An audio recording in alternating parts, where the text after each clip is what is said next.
Peristiwa ini adalah peristiwa Nabi dibedah perut ataupun dada. Ini ada khilaf di kalangan ulama oleh dua malaikat, iaitu Jibril dan juga Mikail.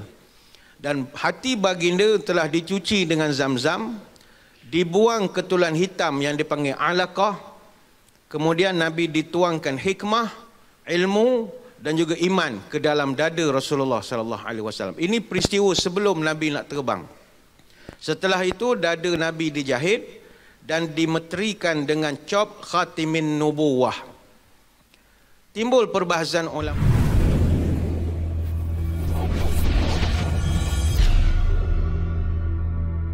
Assalamualaikum warahmatullahi wabarakatuh. Bismillahirrahmanirrahim. Alhamdulillahi hamdan katsiran tayyiban mubarakan fihi kama yanbaghi li jalali wajhikal karim wa li azimi sultanik. Allahumma salli ala sayyidina Muhammadin abdika wa rasulika nabiyil ummi wa ala alihi wa sahbihi wa sallim. Nawaitu ta'alluma wa ta'lim wa tazakkura wa tazkir wa naf'a wal intifa' wal ifadah wal istifadah wal hasa ala tamassuki bi kitabillah wa sunnati rasulih wa du'a ilal huda wa dalalah alal khair ibtigha'a wajhillah wa mardatihi wa qurbihi wa sawabihi. Allahumma inna nas'aluka fahman nabiyyin wa hifzal mursalin wa ilhamal malaikatil muqarrabin.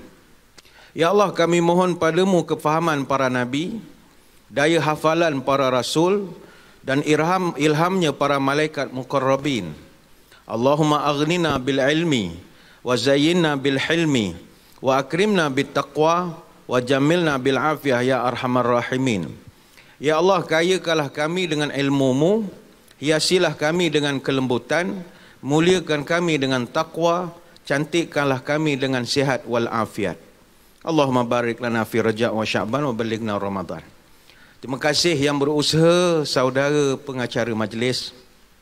Yang saya hormati, yang bahagia Datuk Zahrul Hakim bin Abdullah, Timbalan Ketua Setiausaha Dasar dan Pembangunan Kementerian Kerja Raya Malaysia.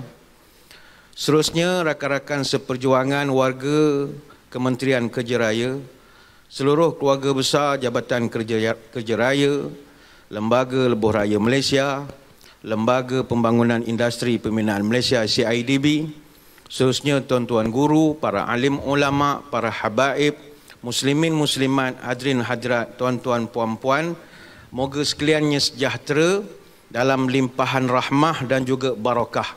Saya dahului dengan penyataan tahmid kesyukuran atas pertemuan pada pagi ini, dan seterusnya dapat kembali kita bertatap muka setelah kali terakhir bertemu kira-kira 1373 hari yang lalu, iaitu hari Khamis 16 hari bulan Mei tahun 2019. Maknanya sudah 3 tahun 9 bulan 1 hari, iaitu sempena program Wacana Ilmu Siri 3 2019 Ihya Ramadan. Dan saya yakin tuan-tuan puan-puan tak ingat dah tajuk apa yang kita bincangkan ketika itu, iaitu kita bincangkan mencari keberkatan Ramadan.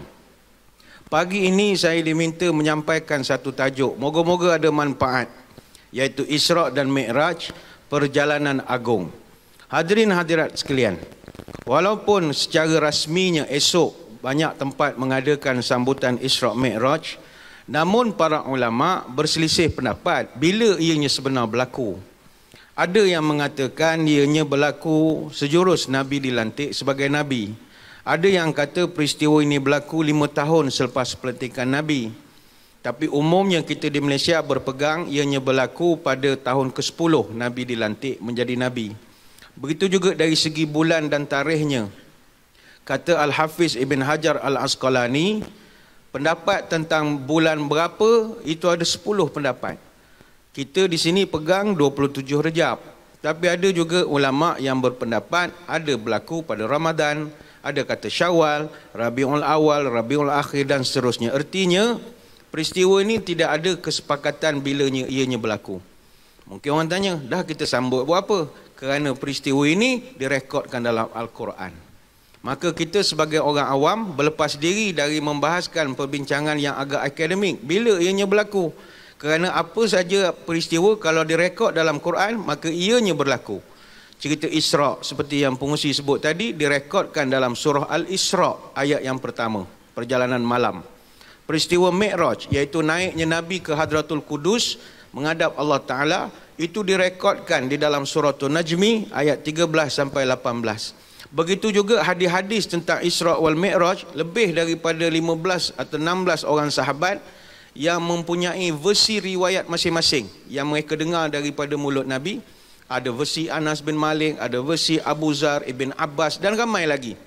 Artinya kewujudan Isra' wal Mi'raj, no doubt about it. Cuma bila, itu bukan masalah kita. Apa pelajaran yang boleh kita ambil?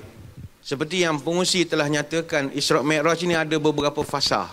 Sebelum Isra' Mi'raj, semasa Isra' Mi'raj dan selepas.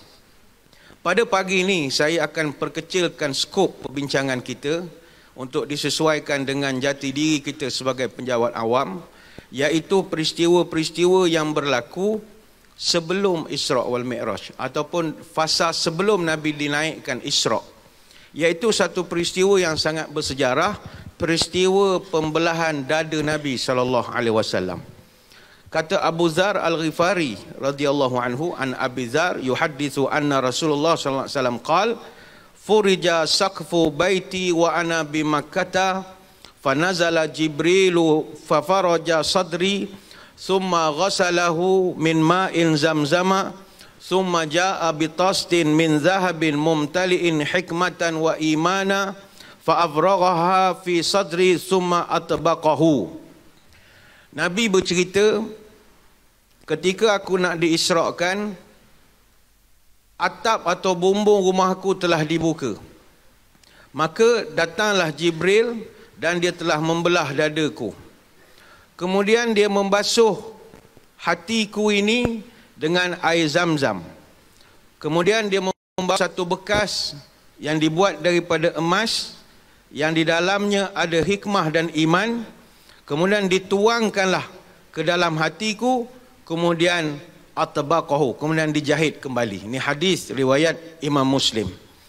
Peristiwa ini adalah peristiwa Nabi dibedah perut ataupun dada. Ini ada khilaf di kalangan ulama oleh dua malaikat, iaitu Jibril dan juga Mikail. Dan hati baginda telah dicuci dengan Zamzam, dibuang ketulan hitam yang dipanggil alaqah, kemudian Nabi dituangkan hikmah, ilmu dan juga iman ke dalam dada Rasulullah sallallahu alaihi wasallam. Ini peristiwa sebelum Nabi nak terbang. Setelah itu dada Nabi dijahit dan dimeterikan dengan cop khatimin nubuwah. Timbul perbahasan ulama, Nabi ni berapa kali dibelah dada? Kata para ulama, ada beberapa pandangan yang berbeza. Kata Ibn Hajar Al-Asqalani, ada setengah ulama mengingkari berlakunya pembelahan dada pada malam Isra'.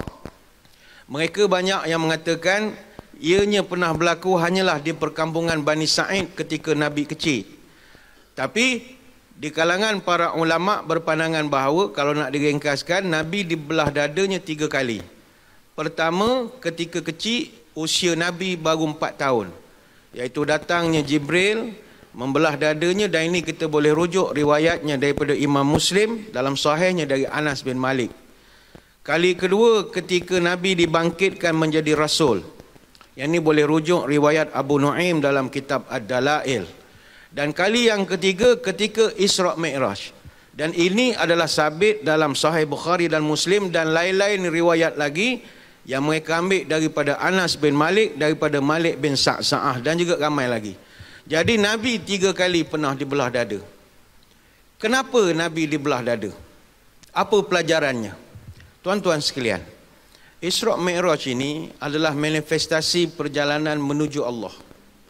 Maka sebelum nak berjumpa dengan Allah, Allah titahkan kepada malaikat untuk baiki hati.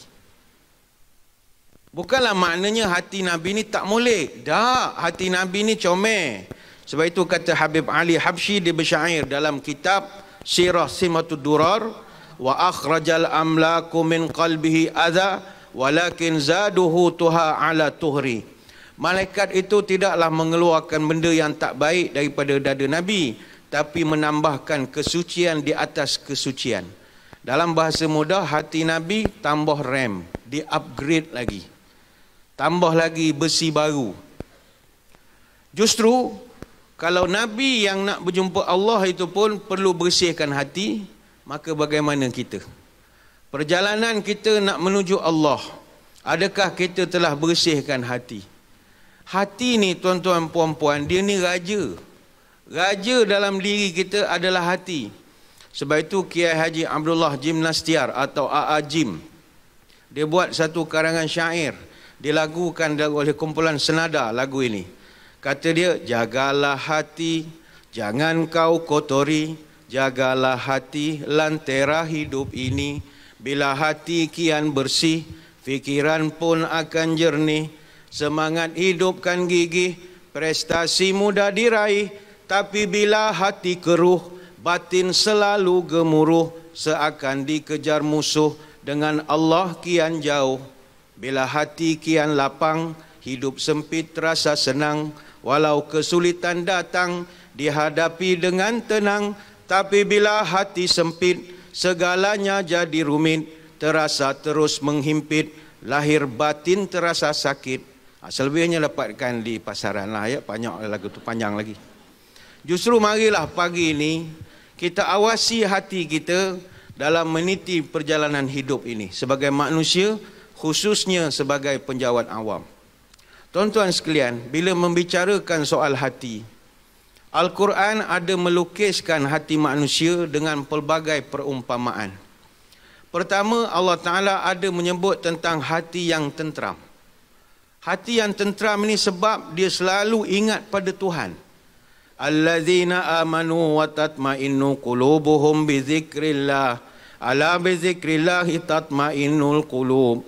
Orang-orang yang beriman dan hati mereka tentram kerana ingat pada Allah. Dan Allah Ta'ala ulang, ingatlah, hanya dengan mengingati aku, hati kamu tentram. Ini boleh rujuk dalam surah Ar-Ra'd ayat 28. Jadi ada hati pertama dilukiskan Allah dalam Quran, hati yang tentram, tenang, gemah ripah, loh jinawi, toto titi tentram, ketora harjo, relax saja, tentram. Ada juga yang dilukiskan dalam Quran, manusia yang hatinya bersih. Jadi tentram, ni hatinya bersih. Kenapa dia dapat hati bersih? Sebab hidupnya hanya nak cari redha Allah saja. Dia tak ada fikir orang suka tak suka, ada peminat ke tak ada pengikut. Lantaklah hidup ni, jalan sajalah. Yang penting Allah redha. Ala man atal illa man atallaha biqalbin salim. Kecuali orang-orang yang menghadap Allah dengan qalbin salim, dengan hati yang bersih. Ini dalam surah Asy-Syu'ara. Itu yang kedua. Yang ketiga, hati yang disebut dalam Quran, hati yang berpenyakit. Kenapa orang ni hatinya berpenyakit? Sebab dia ada satu perangai yang payah nak diubah, sering berbohong. Selalu berbohong, selalu berdusta, maka hati mereka lama-lama jadi sakit. Inilah perumpamaan yang Allah beri pada orang-orang munafik, yang gemar menunjukkan depan orang bahawa mereka alim, tapi sebenarnya hati mereka sama jahat je dengan orang lain. Penampilan tip-top, dalaman lebih kurang saja dengan orang lain. Fi qulubihim maradun fazadahumullahu marada walahum azabun alimun bima kanu yakdzibun. Dalam hati mereka ada penyakit. Allah tambah lagi penyakit itu dan mereka mendapat azab pedih kerana kuat berbohong. Surah Al-Baqarah ayat 10. Ini orang munafik memang ramai. Di kalangan kita ni ada orang munafik. Mungkin kita sendiri orang munafik. Penampilan memang nampak macam ustaz, macam orang kuat ibadah. Hati sama macam orang lain saja. Apa tanda burung perempat, bulu bergidik di patuk angsa? Apa tanda kiamat dekat? Orang munafik bermaharaja lela. Kalau nak kenal orang munafik, perangai buruk, lidah terbalik. Berjanji mungkir, beramanah licik. Tipu menipu dia paling cerdik. Membohong orang, dia paling asyik. Lidah bercabang, hati bercopang. Mulut manis, hati menengkis. Lidah lunak, hati tak cedak. Di muka elok, di belakang berkelok. Mulut manis, tapi hati bak iblis. Mulut ramah, tapi hati menyumpah. Mulut memuji, tapi hati mencaci. Mulut bermanis-manis, hatinya dendam tak habis. Depan kita mengaku sahabat, belakang kita dia menyebat. Itu perangai orang munafik. Dan mereka ni orang yang hatinya berpenyakit. Itu yang ketiga. Dalam Quran ada digambarkan ada hati yang gelap. Hati yang gelap, kelam, disebabkan enggan menerima kebenaran. Dia tetap mengatakan bahawa dia berada pada kebenaran. Hati ini diilustrasikan oleh Allah seperti kerasnya batu, bahkan lebih keras daripada batu. Summa qasat qulubukum min ba'di zalika fahiya kal hijarah au asyaddu qaswah. Dan hati mereka setelah itu menjadi keras sehingga seperti batu, au asyaddu qaswah, bahkan ada masa lebih keras daripada batu. Surah Al-Baqarah ayat 74.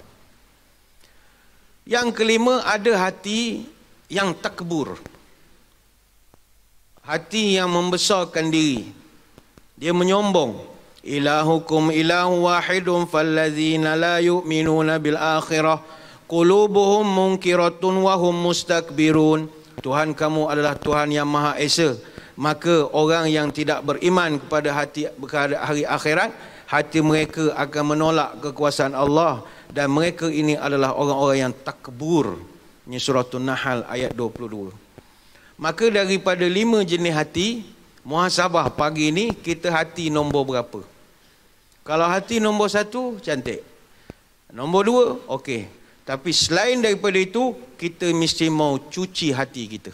Sebagaimana Nabi dibelah dada, kita mesti mau belah dada kita sendiri. Bukan pergi operate, buang tersumbat wayar benda kolesterol, bukan. Dengan zikir macam-macam. Sebagai contoh, Nabi SAW sendiri selalu bermunajat pada Allah tentang soal hati. Sehingga terkenalah dalam doa-doa Nabi, Allahumma nawwir qalbi binuri hidayatika kama nawartal ardi binuri syamsika abadan birahmatika ya arhamar rahimin. Ya Allah, terangkanlah hatiku dengan cahaya petunjukmu, sebagaimana engkau sinari bumi dengan cahaya mataharimu selama-lamanya ya Allah. Sebab itu parameter sihat ataupun rosaknya manusia itu diukur pada hati dia. Kalau hati dia okey, okeylah. Ala wa inna fil jasadi mudghah. Dalam jasad ni ada segumpai daging. Kalau elok dia eloklah semua, kalau tak elok dia tak eloklah semua. Tuan-tuan puan-puan, kalau hati sekarang tengah gelisah, masuk dewan yang sebegini selesa pun tuan-tuan gelisah.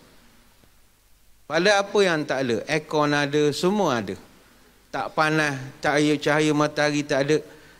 Maka dia kalau tak tenang, dia tetap tak tenang. Tapi kalau orang hati tenang, gelandangan sekalipun, tidur beralaskan kotak, tidur berkeruh-keruh, tidur, tak ada masalah. Artinya raja itu adalah pada hati. Nabi memberi penjelasan, komando hidup manusia ni adalah hatinya. Kalau hati dia okey, okeylah. Dalam bahasa Arab, kita sebab bahasa Melayu ni dia tidak kaya dari segi vocabulary. Kalau dalam bahasa Arab, hati ni ada beberapa istilah. Istilah yang berbeza-beza. Ada masa dia panggil qalb. Orang Melayu panggil kalbu lah. Ada masa panggil fuad. Ada panggil as-sadr. Ada masa panggil al-lub. Empat-empat perkataan ini maknanya beza-beza. Pertama, al-qalb. Apa makna qalb? Qalbu ini, kata ulama, tempat letaknya iman. Qalbu ini, ulaika kataba fi qulubihimul iman. Mereka itu Allah tetapkan iman dalam hati mereka. Surah Al-Mujadalah. Orang Melayu panggil kalbu. Tapi kalau eja kod Jawi, dia jadi tak sesuai. Saya dulu masa mengaji di Mesir, dia ada kelab UMNO. Kelab UMNO di luar negara. Jadi dia buat signboard besar lah, tulis kod Jawi lah, signboard Arab semua, tulisan Arab semua. Jadi dia eja kelab UMNO tu ikut tulisan Jawi. Kak lamba, kelab, amno, alif mim nun waw. Setiap kali yang Arab lalu, Arab heran. Apa kak lamba, kelab? Rupanya dalam bahasa Arab, kak lamba, kelab ataupun kalbu itu maknanya anjing. Anjing beriman, dia kata pelik ni. Kalbun amanu. Dia pun heran sama dia. Lalah tukar kalbun ataupun kelab itu jadi nadi. Nadi bahasa Arab lah maknanya kelab. Nadi amnu. Itu pun dia heran juga. Kelab mula beriman semua dalam ni. Dia orang pula jadi heran. Sebab itu qalbun hati, kalbun anjing. Itu hati-hati. Ada perbezaan. Jadi kalau nak aja kalbu, tulis dalam rumi sudah. Jangan tulis ikut jawi. Kak lamba jadi anjing pula. Yang kedua, bahasa Arab hati dia panggil fuad. Fuad ni ada mungkin sini orang nama fuad. Atau panggil afidah. Itu semua samalah. Afidah apa semua. Fuad maknanya hati. Tapi hati apa? Hati tempat letak ilmu pengetahuan. Maka zabal fuadu ma ra'a. Hati itu tidak mendustakan apa yang dilihat. Suratul Najm. Baik itu orang nama fuad, automatik orangnya cerdik. Kalau nama Fuad tak berapa cerdik, masuk simpan tak bagi signal, tukar je lah nama. Ni contoh, awak nama Fuad, masuk simpan tak bagi signal. Kan kena maki dengan orang. Ni contoh marah pula yang nama Fuad ni sekarang. Cuma Fuad ni Hamzah, huruf alif, bukan ain. Fuad maknanya hati. Kalau Fuad lain. Biasa orang Melayu, anak nama siapa bang? Oh ni nama Fuad. Kenapa panggil ain fuad tak sesuai? Fuad, dia bukan fuad. Fuad lain, fuad hati. Kalau fuad sembelik lain pula maknanya. Constipation apa namanya? Itu yang kedua. Yang ketiga, hati disebut as-sadru. Sadr ini tempat masuknya ajaran-ajaran Islam. Sadr. Tempat masuknya ilmu-ilmu Islam.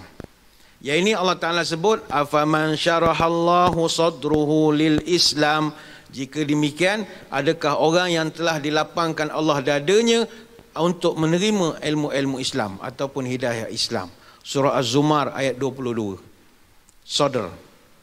Yang keempat, bahasa Arab dia panggil lub. Lub. Lub ni hati, tapi di situ letaknya pertimbangan kita, kewarasan akal fikiran.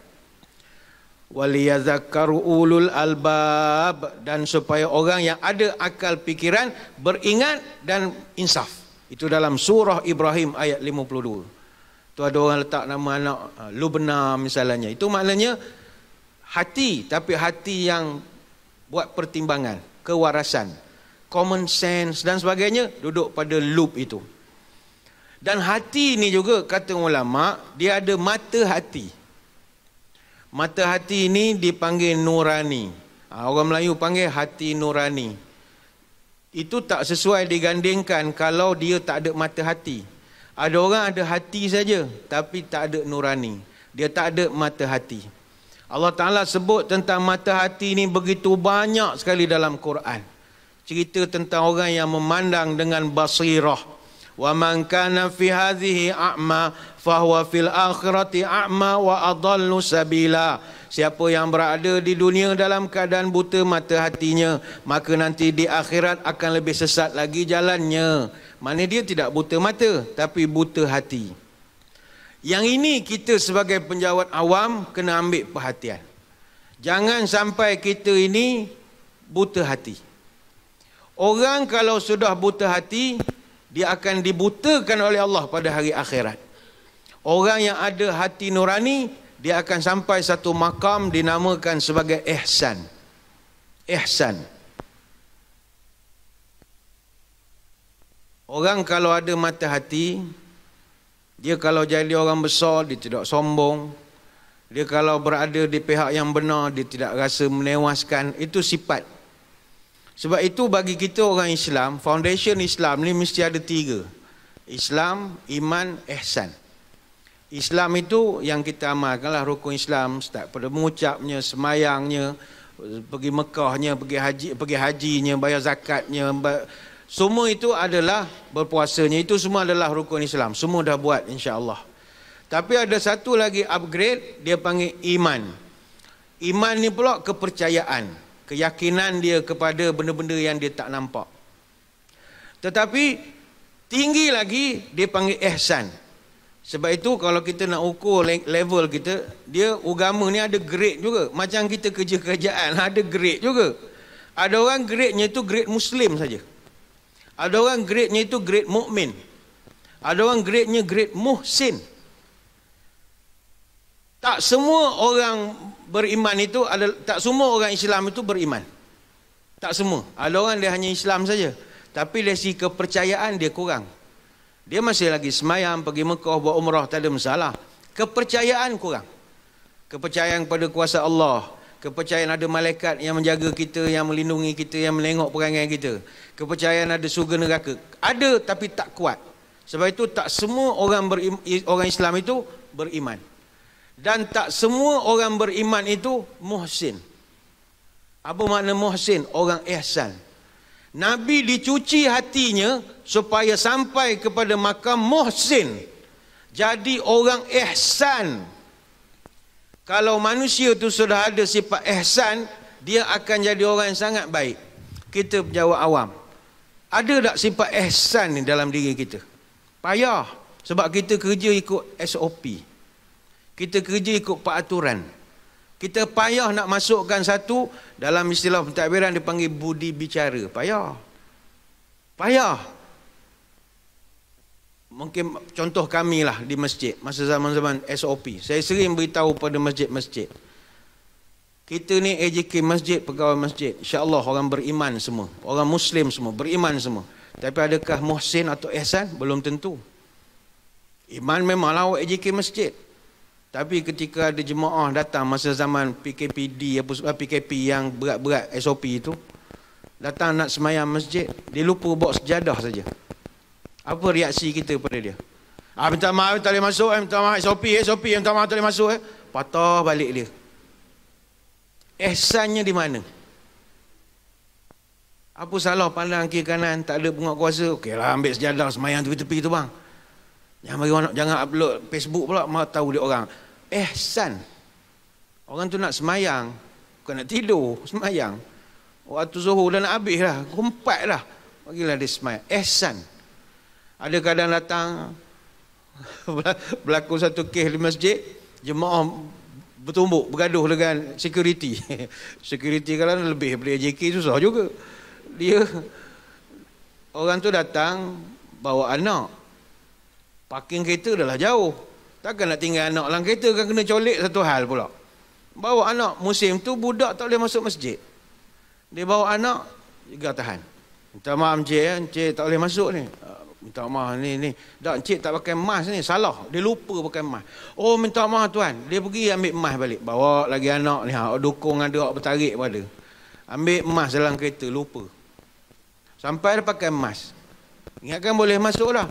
Minta maaf bang ya, ni minta maaf sejadah tak ada ni, salah ni. Oh, minta maaf encik, sejadah dalam kereta, kelang kabut nak ambil botol anak. Lagi yang boleh patah balik ambil sejadah.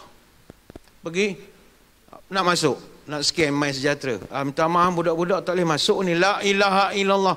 Apa salah dirangkumkan je lah terus arahan tu tadi. Beritahu tu terang, orang tu jadi nak marah, datang nak semayang je pun. Lepas tu dah tu, tak boleh, takkan saya letak anak di kereta. Saya tumpang di security ni balik. Kami bukan pusat jagaan kanak-kanak. Pulak dah. Mana ihsan? Itu persoalannya pagi ni. Ihsan awak di mana? Sebab itu tak semua orang ada ihsan. Walaupun dia beriman. Maka ihsan ni duduk pada hati. Cucilah hati kita jadi orang ihsan. Tuan-tuan, berapa ramai orang ada mak ayah, adik-beradik, anak-anak ramai. Mak ayah sakit, katalah ada 7 beradik. Kadang-kadang 6 orang tak jaga pun mak. Ada seorang tu je yang jaga mak. Yang lain-lain sibuk lah, kerja Kuala Lumpur, susah nak balik apa semua. Yang ni pun sibuk juga. Tapi kenapa dia boleh luangkan masa ziarah mak, tengok mak, tanya mak dah makan apa? Ihsan. Ihsan ni payah tuan-tuan, tak boleh dibuat-buat. Ihsan. Suka ziarah orang sakit. Dapat WhatsApp ada kawan kita sakit misalnya, kawan alumni satu sekolah. Uish, member aku ni. Jom kita pergi ziarah dia. Ada ihsan. Orang lain tak ada lah, ambil gambar gitu je, kin salam lah.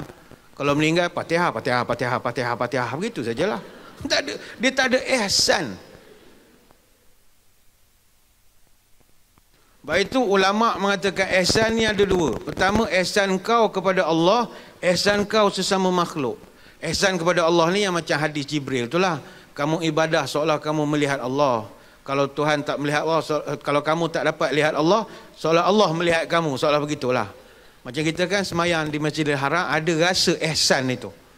Nampak Kaabah, semayang, kita ada kemanisan beriman. Sebab kita merasakan Allah pandang kita, kita rasa diperhatikan. Itu seronok.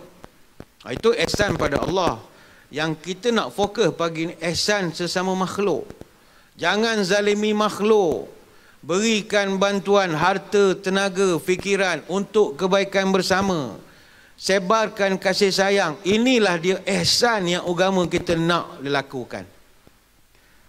Kalau dalam konteks kita, penjawat awam, ihsan ni adalah amanah lah.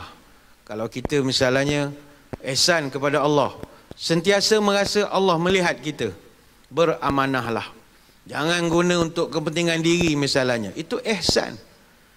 Itu dalam sejarah, Khalifah Umar bin Abdul Aziz adalah antara khalifah yang sangat dihormati. Walaupun tempoh pemerintahannya tak lama, 2 tahun 5 bulan saja. Dia ni meninggal dibunuh, dia diracun. Umurnya masih muda, baru 39 tahun. Dah diracun oleh pembesar Bani Umayyah. Kenapa orang ramai tak suka dia? Sebab dia sangat tegas, integritinya sangat tinggi. Sangat jaga amanah. Sebagai penjawat awam, dia tak kompromi dengan soal penyelewengan kuasa. Tak ada kompromi. Orang macam ni memang orang tak suka lah. Memang orang menyampah. Strict sangat, ikut buku. Skema katanya. Bayangkan dia punya strict tuan-tuan. Dia tengah bekerja waktu malam, pasang pelita. Pasang pelita buat kerja. Tiba pintu pejabat, dia ketuk orang. Dia buka pintu, tengok kawan dia datang. Sila-sila ahlan wa sahlan. Dia pun tanya kawan dia, ni datang nak borak ke hai kerja? Kata dia kawan dia, tak sembang kosong je. Ente siang dah sibuk jumpa orang lah, kunjungan hormat lah, appointment itu ini. Malam pun boleh borak-borak santai ni. Umar bin Aziz tu ni nak borak kosong je ni. Iyalah borak kosong. Sekejap ya. Padam lampu. Dia padam lampu gelap. Kawan dia kata, apa saya padam lampu nak borak? Gini. Kawan tadi kerja pakai lampu. Lampu ni pakai minyak. Minyak ni duit rakyat.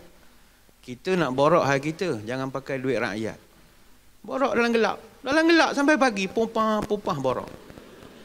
Bayangkan dia punya integriti sampai ke peringkat itu. Kita tuan-tuan, DOP, pejabat, partition, bilik, aircon, macam-macam. Kawan-kawan masuk pejabat, 10 orang. Berapa orang yang daripada 10 tu cerita hal kerja? Cerita hal insurans ada, cerita hal bola ada, cerita emas singa pun ada, cerita KJL pun ada. Macam-macam cerita. Cerita bola ada. Semua cerita yang bukanlah dalam skop kerja sangat. Kita layan je. Tapi kalau nak ikut Setiausaha Umar bin Abdul Aziz, kalau datang kawan ke pejabat kita ni sekarang, sebelum borak tanya dulu. Minta maaf. Ni borak ni hal apa ni? Topik kita ni. Tak ada apa saja, nak membawang je, nak mengatur orang tu, mengatur. Oh, nak bukan hal kerja ni. Ada sekejap ya. Ambil remote aircon, tutup. Tu. Member pun gelisah, buka baju kot. Ni apa hal ni? Kita ni tadi aircon ni, aircon pakai harta awam. Kita ni nak borak hal kita. Jangan pakai duit rakyat. Oh, kalau tuan-tuan begitu, dapat jadi ikon SPRM lah. Memang integriti betul. Integriti. Sebab itu Umar bin Abdul Aziz, walau pemerintahannya tak sampai 3 tahun, tapi namanya dicatat dengan tinta emas sampai sekarang. Dia merintah tak lama, tapi tuan-tuan selalu dengar namanya, Umar bin Abdul Aziz. Padahal dia merintah 3 tahun je. Itu sudah menunjukkan berkat. Merintah tak lama, tapi nama harum. Ada orang merintah puluh tahun, tuan-tuan tak kenal pun nama dia. Berapa ramai Khalifah Umayyah yang merintah bertahun-tahun ada. Ada yang kita tak kenal pun ada. Itu sudah melambangkan barakah. Ayolah tuan-tuan, jadilah orang yang amanah. Ni orang yang ihsan kepada Allah. Kemudian dalam ihsan kita sama manusia, dengan pelanggan, dengan stakeholder, asal nama manusia saja, jadilah orang yang ihsan. Janganlah jadi orang yang keras hati, keras kepala, jangan. Sebab itu ada satu hadis Nabi pernah sebut, abghadur rijali ilallahil aladdul khasim. Manusia yang paling Allah benci menengoknya adalah aladdul khasim, adalah orang yang keras kepala, wal khasim, orang yang suka membantah-bantah. Jangan keras kepala sangat. Ada hari kita berlapang dada, menerima pandangan-pandangan yang pelbagai. Tapi ada orang dia, kalau Pantai Timur panggil keras keng. Keras keng. Atau ada Kelantan rasa sebut keras pedah. Saya pun tak kerti nak mengajuk. Keras pedah. P-E-D-A-L. Itu pedal saya kata. Tapi dia sebut dok pedah. Oh pedah. Saya ingat pedal. Pedal basikal tu. Keras pedah. Mana keras kepala betul? Keras kepala, keras hati. Ini tanda orang tak ada ihsan. Orang yang buta hati. Dia memang degil, jelmaan daripada jiwa dia tak mau menerima apa juga nasihat dan juga pengajaran. Sebab itulah orang yang keras kepala ni, dulu orang tua kata, orang keras hati, keras kepala ni, dia ada 2 pusar dekat kepala. Jadi tuan-tuan kalau ada anak buah jenis degil begitu, panggil dia lepas majlis ni kan, cuba buka kopiah tu kita tengok. Takut ada 3 pusar, bukan 2, 3. Patutlah degil sangat. Ini orang tua cakap, saya pun tak tahulah. Tapi sebenarnya dalam kajian sains, 5% penduduk dunia memang ada 2 pusar ataupun lebih. Dan dia berkaitan dengan genetik. Dia tak ada kaitan dengan degil. Orang tak berambut berdegil. Ini tak mesti ada pusar. Tapi ini sifat yang Allah Ta'ala bencilah. Kalau kita tengok ya, orang sekeliling kita, hak sombong, kuat kelahi, kuat bergaduh, semuanya punca tak ada ihsan je tu. Kalau dia ada ihsan, dia tak jadi begitu. Ihsan ni sangat mustahak. Sebab itu Jibril tekankan ihsan. Islam, iman, ihsan. Kalau kau hanya beriman, kau tak ada ihsan, kau jadi orang kerah. Memang orang kata baguslah dia firm. Firm tu bagus. Tapi ihsan kena ada. Ihsan ni payah. Itulah sebab-sebab yang Allah Ta'ala benci pada manusia. Antara sifat mazmumahnya adalah orang yang terlampau kerah hati, yang mana kerah hati itu membawa pula kepada sombong. Itu yang kita takut. Dia start daripada hatinya kerah, degil, sampai peringkat sombong. Wala tamshi fil ardi marha innaka lan takhriqal arda wa lan tablughal jibala tula. Allah Ta'ala menyebut, jangan kau berjalan di muka bumi ini dengan belagak sombong, kerana sesungguhnya engkau tak akan dapat menembus bumi dan engkau pun tidak dapat menyamai tingginya gunung. Surah Al-Isra. Orang tua pesan, masuk kampung orang, jangan bawa ayam jantan, bawa ayam tina. Kalau berjalan, biarlah di tepi-tepi. Benang arang orang, jangan dipijak-pijak. Duduk, biarlah di tapak tangga. Kalau mandi, eloklah di hilir sungai. Kalau berdiri, moleklah di luar gelanggang. Kalau kaki belum bertaji, gelanggang orang jangan diuji. Itu orang tua pesan. Jangan sombong hidup ini. Kerana sundak, kopiah tembuk. Kerana lenggang, baju koyak. Kerana sombong, emas habis. Elok rupa kerana budi. Bintang timur, cuaca baik. Cahaya sampai ke hutan seberang. Mulut manis, perangai baik. Itulah budi dikenang orang. Supaya selamat hari kemudian, duduk berakal, tegak pun biarlah beriman. Duduk biar bersaudara, tegak biar berkawan. Duduk biar beraja, tegak biarlah bertuan. Jangan sombong. Nabi pernah beritahu kepada Abdullah bin Mas'ud, la yadkhulul jannata man kana fi qalbihi misqalu zarratin min kibrin. Tak akan masuk surga orang yang dalam hatinya ada sebesar biji sawi saja sifat sombong. Sahabat dah panik, ya Rasulullah, inna rajulu yuhibbu an yakuna thawbu hasana wa na'lu hasana. Susah hati kami ya Rasul. Kenapa pula?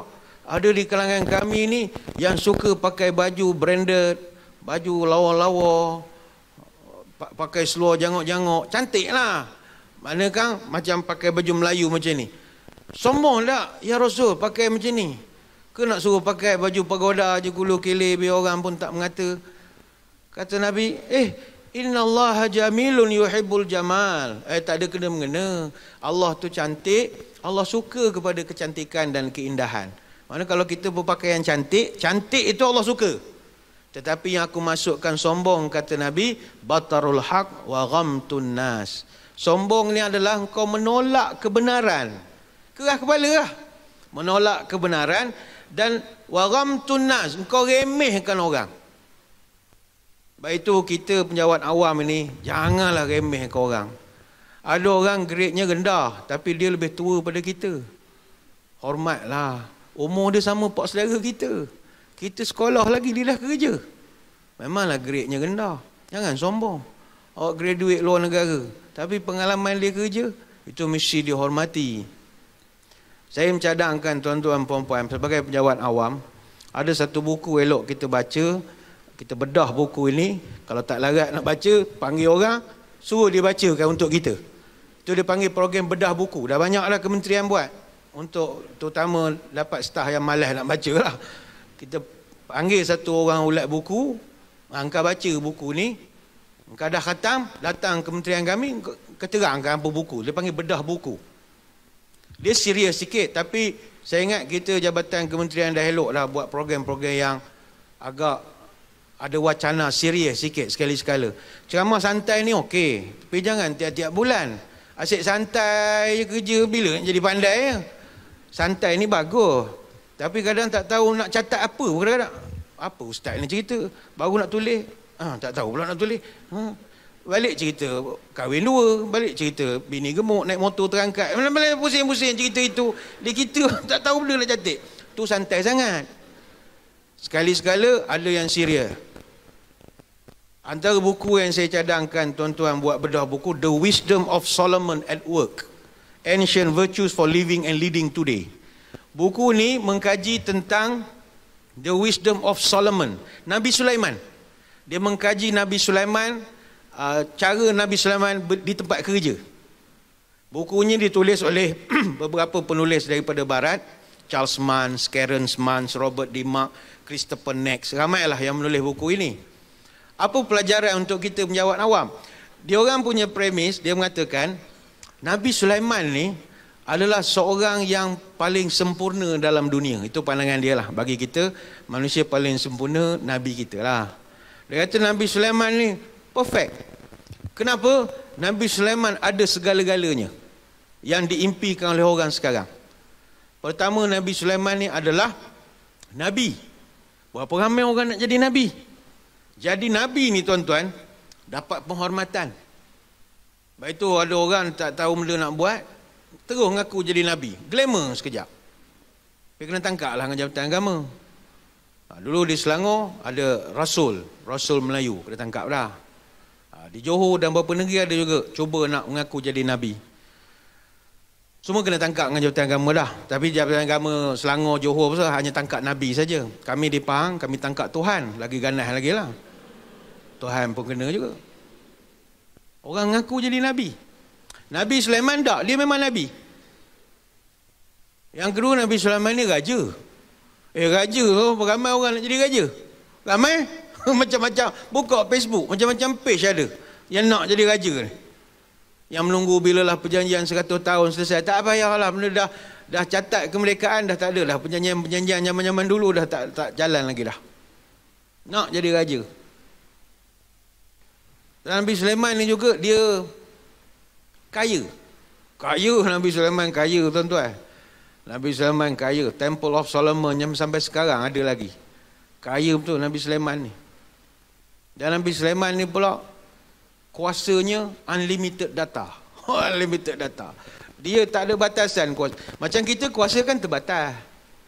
Macam saya pun walaupun kerja Jabatan Agama, kuasa saya hanya di dalam negeri saja. Maknanya daripada kalau dalam Pahang tu, kuasa saya hanya sampai Tol Karak saja. Lepas Tol Karak Selangor. Dah tak ada kad, tak laku lagi dah. Kita jabatan agama ada kad kuasa, boleh tangkap orang. Jangankan orang khaluat, orang apa, orang perempuan lelaki naik motor peluk macam beruk peluk pokok nyor tu boleh tangkap. Bukan tangkap, kita boleh itulah panggil. Artinya ada kuasa. Tapi luar daripada batasan kita, kita tak ada kuasa. Terbatas. Tapi Nabi Sulaiman unlimited. Dia boleh pindah istana mana-mana, pindah ke kampung dia je. Sebab dia punya rakyat bukan manusia, jin, binatang. Jadi Nabi Sulaiman ini dia sangat berkuasa. Tetapi kata penulis-penulis ini, walaupun dia memiliki kuasa yang tinggi, dia tak pernah sombong. Ini pelajaran untuk kita.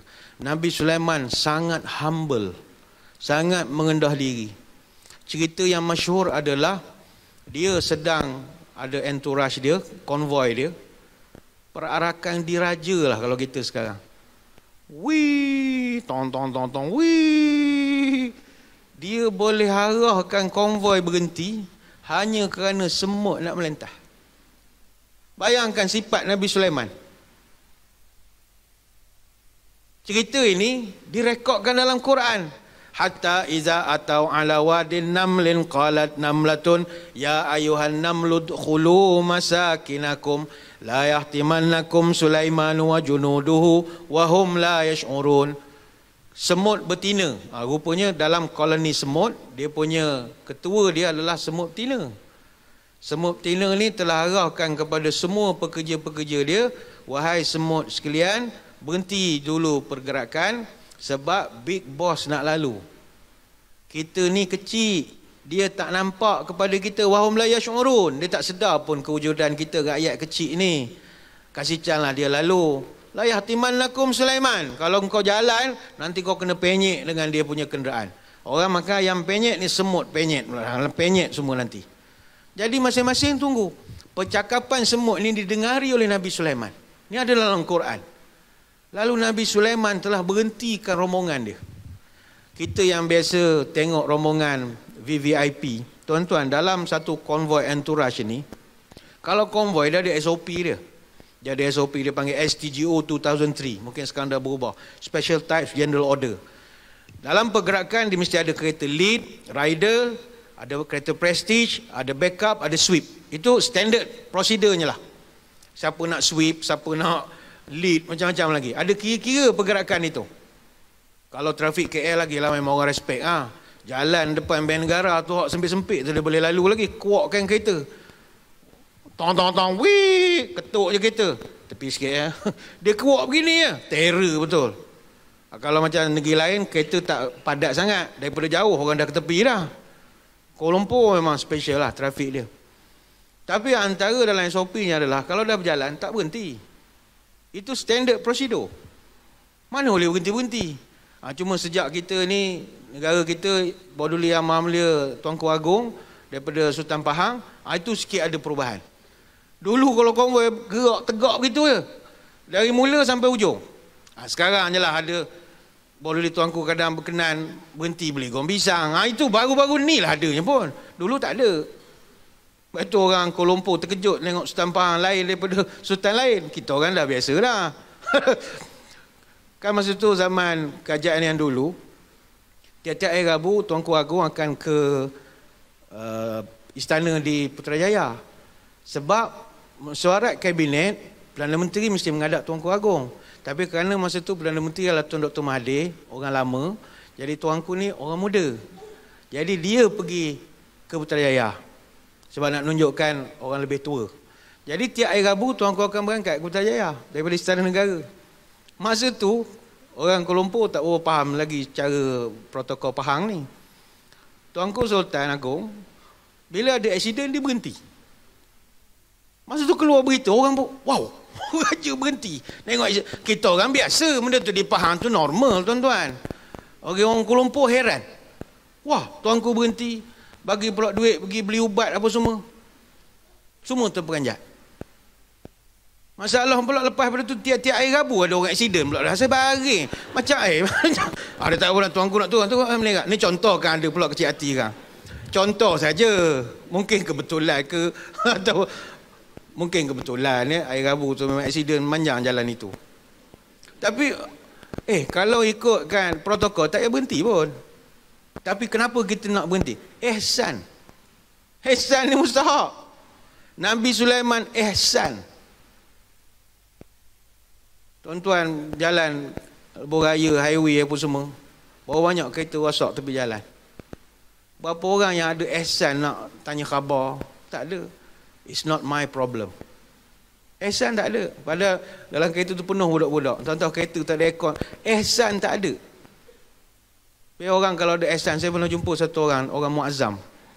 Dia pulang ke Kuantan hari-hari. Dia kata, saya ni ustaz, ilmu agama tak tinggi, ibadat pun taklah banyak. Tapi saya harap Allah terima amalan saya yang satu ni. Apa amalannya? Saya tiap-tiap hari saya bila pulang ke Kuantan, kalau di tepi-tepi jalan atau tengah jalan ada bunga tayar lori ke apa ke, memang saya alih. Saya berhenti sekejap, saya tarik kan. Berat kadang-kadang tuan-tuan. Sebab saya fikir, kalau orang langgar, meninggal, sian, keluarga apa semua. Biarlah kadang jadi terganggu perjalanan tapi saya tolong alihkan. Nunggu roket lambat, kadang-kadang nak sampai apa semua, alihkanlah dulu. Dia tanya saya, agak ada balasan di sisi Allah. Bang, orang alih duri tengah jalan pun masuk surga.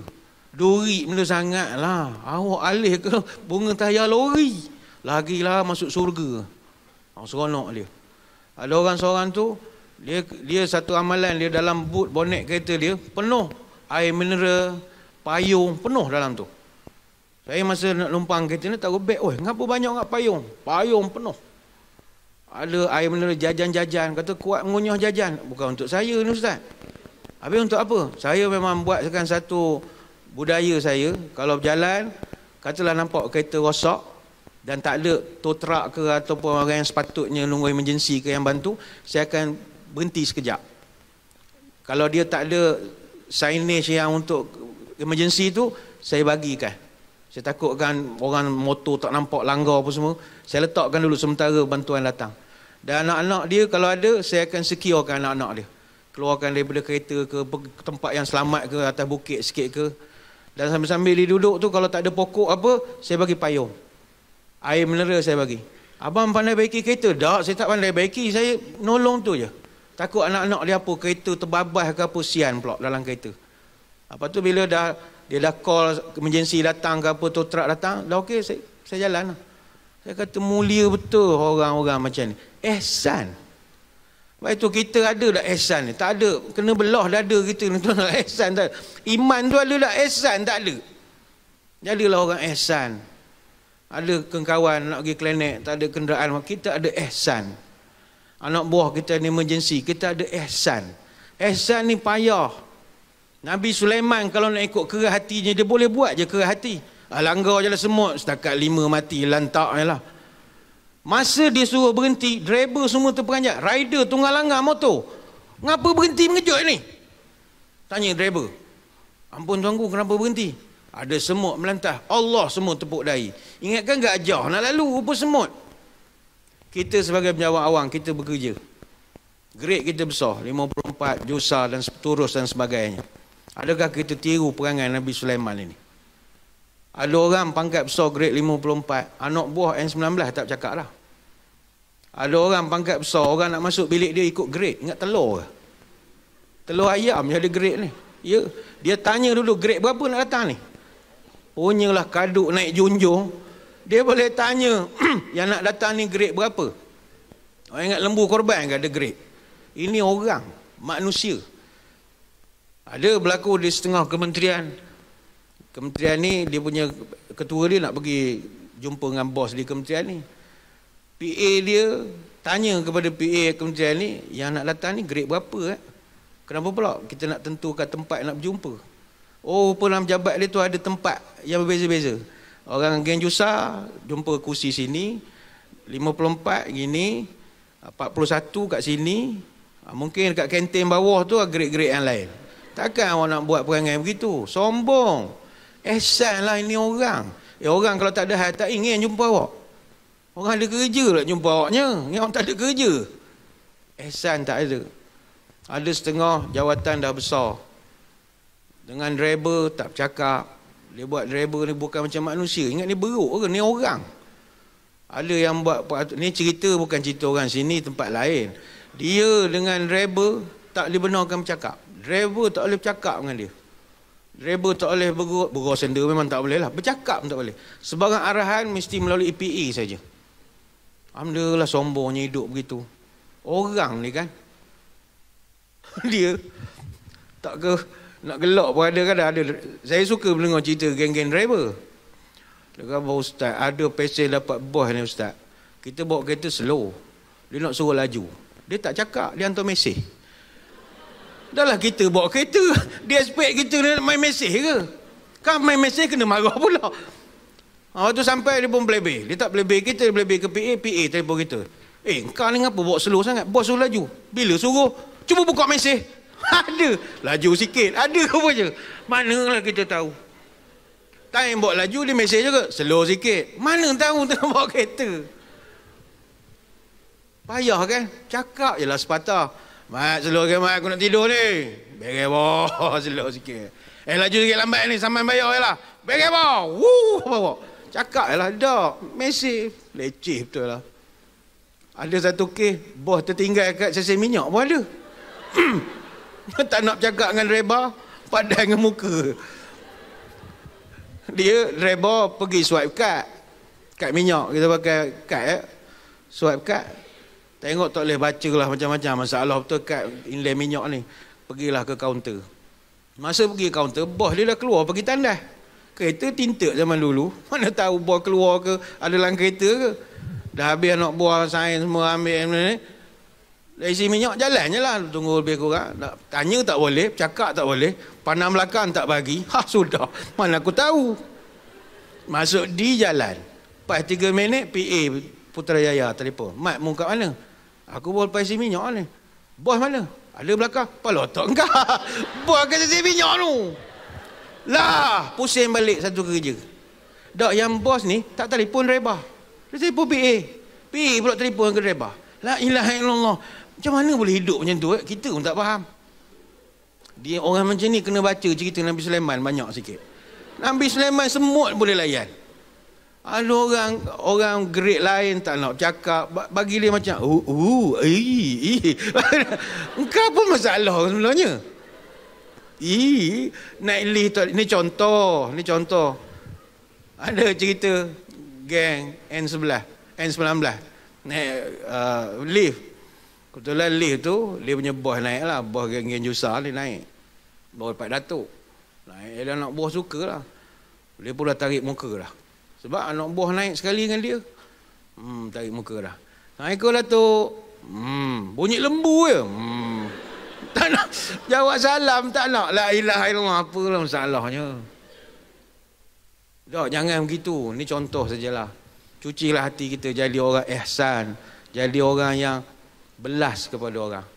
Sebenarnya banyak nak diterangkan. Tapi saya kira iktibar Isra' Mi'raj ini yang Allah nak tunjukkan kepada kita adalah sebelum berjumpa dengan aku, seolah Tuhan katakan, Muhammad, cuci hati engkau. Bersihkan hati engkau. Artinya kita pun nanti sebelum meninggal lah, nak jumpa Allah, menghadap Allah, hati mesti mau bersih. Bukan sekadar penampilan. Penampilan ni topeng. Topeng boleh jual, boleh beli. Tuan-tuan pergi jalan tar, coket banyak jual. Kopiah ada, celok ada, semua jubah, semua boleh pakai, tak ada masalah. Tapi yang paling mustahak sekali hati. Cucilah hati kita. Cara untuk nak cuci hati, banyakkanlah berzikir. Dia kalau macam gelas ni hati kita. Tuan-tuan kalau nak masukkan yang bersih, kalau ada air dalam ni air yang kotor, kopi ke yang berkeladak, tuan-tuan tak boleh campur. Kalau campur air tu tak bersih. Kita kena buang dulu. Buang dulu apa yang ada dalam gelas ni. Dah kosong, baru masukkan yang air yang elok. Baru dia cantik. Maka kalau nak masukkan sifat ihsan, redha, sabar, dia tak boleh bercampur dengan benda kotor. Jadi caranya buang dulu kekotoran itu. Bagaimana cara nak buang kotoran? Zikir. Tak ada lah cara lain. Zikirlah. Maka lepas semayang berzikirlah. Yang basic-basic, subhanallah, alhamdulillah, Allahu akbar. Dalam kereta berzikir, di mana-mana saja berzikir dengan niat ya Allah, zikir ni moga dapat pahala di sisimu dan juga untuk nak membersihkan hati kita lah. belahlah dada, bersihkanlah hati, menghadaplah Allah dengan hati kita yang suci, murni dan juga bersih. Saya kira sekadar itu sajalah sembang-sembang pada kesempatan pagi ini. Sekali lagi, kalau nak jadikan hati kita ini lebih lembut, bersih, ihsan kepada orang, banyakkan zikir dan selalu-selalulah bercampur dengan orang susah. Bercampur dengan orang susah. Orang susah ini anak yatim misalnya, orang miskin. Dalam perjalanan kita nak ke masjid, tengah hari kan ada orang miskin. Tengok cara orang miskin makan. Kalau dia lapar, belanjakan. Benda-benda itu boleh menjadikan hati jinak lah. Ada orang tengok orang miskin, dia kutuk. Ni semua malas kerja belakang ni.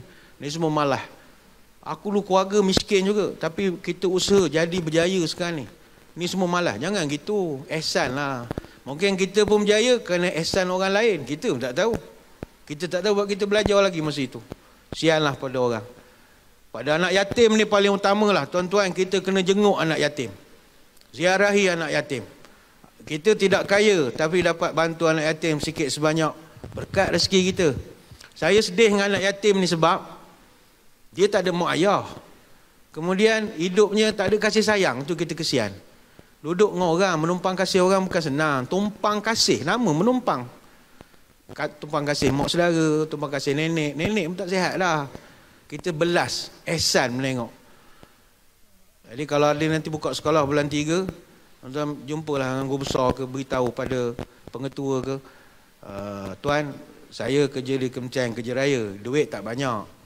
Tapi setakat nak bantu budak-budak, nak makan minum, insya-Allah saya boleh. Jadi kalau ada senarai nama pelajar anak yatim untuk darjah 1, darjah 2, bagikan saya kira dia nak makan kantin tu saya bayar lah. Itu ihsan kita lah.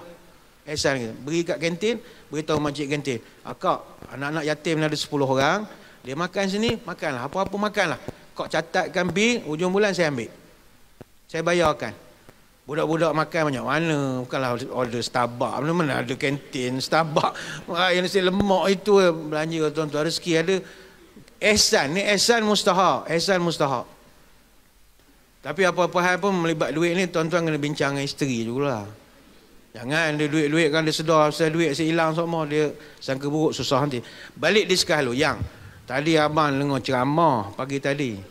Ustaz tu bagi pendapat, tapi munasabah ke yang kita ni kurang ihsan pada anak-anak kecil, anak yatim.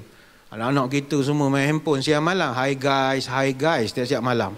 Kita kena buat sesuatu lah. Jadi abang cadang buka sekolah esok, kita tanggung budak-budak anak yatim. Bukan semua, darjah 1 tu kita belikan beg sekolah ke, belikan bekas pensel ke, bagi dia gembira je yang. Sebab abang pun yang pernah dengar ustaz lain ceramah, anak yatim ni yang, kalau kita pegang kepala dia yang, satu helai rambut dia, satu pahala yang, bayangkan. Jadi itu bawa kepala anak dia, kalau mak dia yang, abang ingat lagi banyak lah yang. Ke mana yang? Tengok-tengok tak ada dah. Mana pula yang aku ni? Rupa yang pergi ke dapur, ngasuh parang. Serung-serang. Kalau dia dah ngasuh parang, selamat maju jaya lah diucapkan. Tuan-tuan tukar je lah topik lain. Cerita hal lain je lah pula.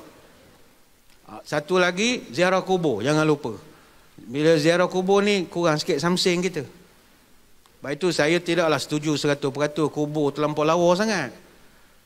Marah pula Jabatan Agama tertentu, kubur lawa apa salah? Bukan salah bila kubur terlampau cantik, bunga ada rumput kapek. Orang pergi jogging pula dah kawasan kubur sekarang ni. Mana dia tak menginsafkan lagi dah. Dulu kan kita lalu kubur, oh ingat sungguh mati aku ni esok. Tapi kubur sekarang boleh study, buat group study. Kubur sebelah. Sebab lawa sangat lah. Masalah juga ya. Tapi kubur ni dia memang boleh mengingatkan mati. Boleh ngurangkan samsen sikit. Ihsan tu ada. Nak buat jahat tak jadi. Matilah kawan aku. Sama belajar dulu, sama ambil diploma. Meninggal dah. Dapat mesej. Oh meninggal dah kawan kita sama belajar di universiti lu. Oh ramai dah seorang-seorang. Dia kurangkan sikit. Jadi ihsan sikit. Dekatkan dengan orang miskin. Selalu ziarah anak-anak yatim. Selalu pergi ke kubur menengok orang meninggal. Ini semua salah satu cara daripada zikir tadi, sebahagianlah untuk nak menjinakkan hati kita. Ayuh, kalau Nabi bedah dan belah hatinya sebelum Isra' Mi'raj, kita pun belahlah hati kita sebelum menghadap Allah Subhanahu wa taala. Sekadar itu sembang-sembang pada pagi ini, saya mengucapkan ribuan terima kasih di atas undangan. Mohon maaf sebarang kekurangan. Moga-moga ada kesempatan bertemu di lain-lain kesempatan. Sebelum berpisah, saya mohon berkat dan izin tuan-tuan sekalian, pada hari Jumaat yang mulia ini, marilah kita menadah tangan berdoa. Moga majlis kita ini sama-sama diberkati oleh Ilahi. A'udzubillahi minasyaitonirrajim. Bismillahirrahmanirrahim. Allahumma salli wa sallim ala Sayyidina Muhammadin salatan tukhrijuna biha min zulumatil wahmi. Allahumma barik lana fi Rajab wa Sya'ban wa balighna Ramadan. Ya Allah, berkatkan umur kami pada bulan Rajab, berkatkan umur kami pada bulan Sya'ban, dan panjangkanlah umur kami dapat bertemu dengan Ramadan. Allahumma tawil umurana wa sahih ajsadana wa nawir qulubana wa sabit imanana wa ahsin amalana wa wasi' arzaqana wa ilal khairi qaribna wa 'anil syarri ab'idna wa qdi hawaijana fid din wad dunya wal akhirah innaka ala kulli syai'in qadir. Ya Allah, panjangkanlah umur kami, sihatkanlah tubuh badan kami, terangkanlah hati kami, tetapkanlah iman kami, elokkanlah amalan kami, luaskan rezeki kami, dekatkanlah kami dengan kebaikan, jauhkanlah kami dari kejahatan, kabulkanlah segala doa kami, sama ada dalam urusan agama, dunia ataupun akhirat. Subhanakallahumma wa bihamdika, nashhadu an la ilaha illa anta, nastaghfiruka wa natubu ilaik. Wa sallallahu ala sayyidina Muhammadin wa ala alihi wa sahbihi wa baraka wasallam, walhamdulillahi rabbil alamin. Sekadar itu, wabillahi taufiq wal hidayah. Assalamualaikum warahmatullahi wabarakatuh. Wallahu a'lam.